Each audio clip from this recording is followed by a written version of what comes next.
নমস্কার বন্ধুরা, দেখুন আজ 8 সেপ্টেম্বর 2025 সাল। আজ ছিল ওয়েস্ট বেঙ্গলের এইচএস পরীক্ষা অর্থাৎ ক্লাস 12 এর বোর্ড এক্সাম সেমিস্টার থার্ড। তো বোর্ড এক্সামের সেমিস্টার থার্ডের প্রথম দিনের আজকে প্রশ্ন ছিল বাংলা ভাষার অর্থাৎ বাংলা ল্যাঙ্গুয়েজের প্রশ্ন ছিল।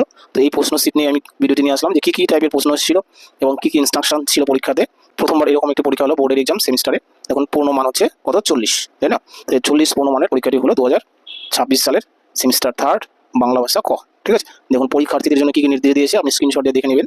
ঠিক আছে, এটা হচ্ছে প্রথম পেজ কোশ্চেন পেপারের। ঠিক আছে, যে 1 নম্বর কোশ্চেন প্রথমে বলে দিয়েছে, দেখুন প্রতিটি প্রশ্নের বিকল্প উত্তরগুলির মধ্যে সঠিক উত্তরটি বেছে নিয়ে OMR শিটে উত্তর দিতে হবে। ঠিক আছে, এই 1 নম্বর, 2 নম্বর, 3 নম্বর, 4 নম্বর 4টি কোশ্চেন। এই 5 পরে দেখুন 2 নম্বর পেজে আছে এই যে 5 নম্বর, 6 নম্বর। ঠিক আছে, স্তম্ভ মিলানো। 6 নম্বর শিখি স্তম্ভ মিলানো। 7 নম্বর কোশ্চেন দেখুন এই প্রশ্নগুলো আসছে এখানের মধ্যে ABCD এই 4টির মধ্যে কোনটা উত্তর, এটা হচ্ছে স্তম্ভ মিলানো। এরপরে দেখুন 8 নম্বর, তো এটাও বন্ধুরা স্তম্ভ মিলানো আসছে দেখুন, তাই না? অর্থাৎ দেখুন এই ধরনের কিন্তু আপনাকে প্রস্তুতি নিতে হবে। ঠিক আছে, কোশ্চেন আসছে বিবৃতি ও কারণ। ঠিক আছে, এর মধ্যে সঠিক সম্পর্ক নিরূপণ করো। ঠিক আছে, তাহলে দেখুন কী প্রশ্ন আসছে এসেছে, যারা 11 ক্লাসে পড়েন, ঠিক আছে, যারা ক্লাস 10-এ পড়েন, যখন 11-এ উঠবেন বাংলা ভাষার পরীক্ষা সবাইকে দিতে হবে। তো এই টাইপের কিন্তু আপনি প্রস্তুতি নিতে পারেন। আচ্ছা, এখন 10 নম্বর কি বলেছে যে সমার্থকতার উদাহরণ হিসেবে কোনগুলি সঠিক। ঠিক আছে, এই যে দেখুন এগুলো হচ্ছে কোশ্চেন হলো। আচ্ছা, এরপরে 11 নম্বর আসছে, দেখুন কি বলেছে যে জরিমানা মকুবের জন্য মোকাদ্দার মহাশয় কত টাকা ব্যয় করেছিলেন। কোনো গল্প থেকে এই প্রশ্নটা এসেছে। আমার কোশ্চেন, আদরিণী মারা যাওয়ার পর মুখোপাধ্যায় মহাশয় কতদিন জীবিত ছিলেন।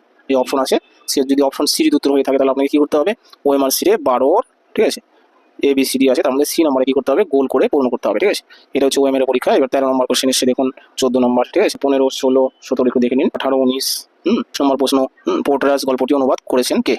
22 নম্বর, 23 নম্বর কোশ্চেন দেখুন আমারটা বাকি ছিল, এই 20 নম্বর প্রশ্ন, এটা আবার বিকল্প রয়েছে। ঠিক আছে, কোনটি উত্তর হবে। 24 নম্বর কোশ্চেন কি, মিঠু কাল স্কুলে যাবে। মিঠু কাল স্কুলে যাবে, এই দুটির বৈশিষ্ট্য দু রকমের, এই বৈশিষ্ট্যকে কি বলে। 25 নম্বর, 26 নম্বর কোশ্চেন 27 বলছে কি, খরজুরের দ্বীপ আসলে কি। ঠিক আছে, 28 চলিত ভাষায় কি আর শিল্প নৈপুণ্য হয় না। চলিত ভাষা বলতে কি বোঝো, দেখুন মানুষের মুখে মুখে প্রচলিত ভাষা কি বলা হয়, চলিত ভাষা। এরপর 29 নম্বর কোশ্চেন, সংস্কৃত ভাষাকে স্বামী বিবেকানন্দ কি বলেছে। 30, 31, 32, 33, 34, 35 এইরকম প্রশ্ন এসেছে দেখুন, 30, 37, 38 প্রশ্নগুলো দেখে নিন। হ্যালো, আচ্ছা, এরপরে দেখুন 39, 40 অর্থাৎ এখানে শেষ, টোটাল 40 নম্বরের পরীক্ষা। লাস্টের প্রশ্ন দেখে দেখুন সঠিক উত্তর। ঠিক আছে, বা শূন্যস্থান পূরণের জন্য সঠিক উত্তর নিচে অপশন দেওয়া আছে, কোনটি হবে সেটা এখানে বসাতে হবে। এগুলো আমাদের আজকের কোশ্চেন শিট 8 সেপ্টেম্বর প্রথম দিনের পরীক্ষাটা ছিল। ঠিক আছে, এরপর আবার কাল আছে দ্বিতীয় দিনের পরীক্ষা। হলো, তো আশা করি আমার ভিডিওটি আপনার উপকার লেগে থাকবে, ভালো লেগে থাকবে। যদি ভালো লাগে অবশ্যই লাইক, কমেন্ট, শেয়ার করবেন। আর নতুন কেউ যদি চ্যানেলে এসে থাকেন অবশ্যই চ্যানেলটি সাবস্ক্রাইব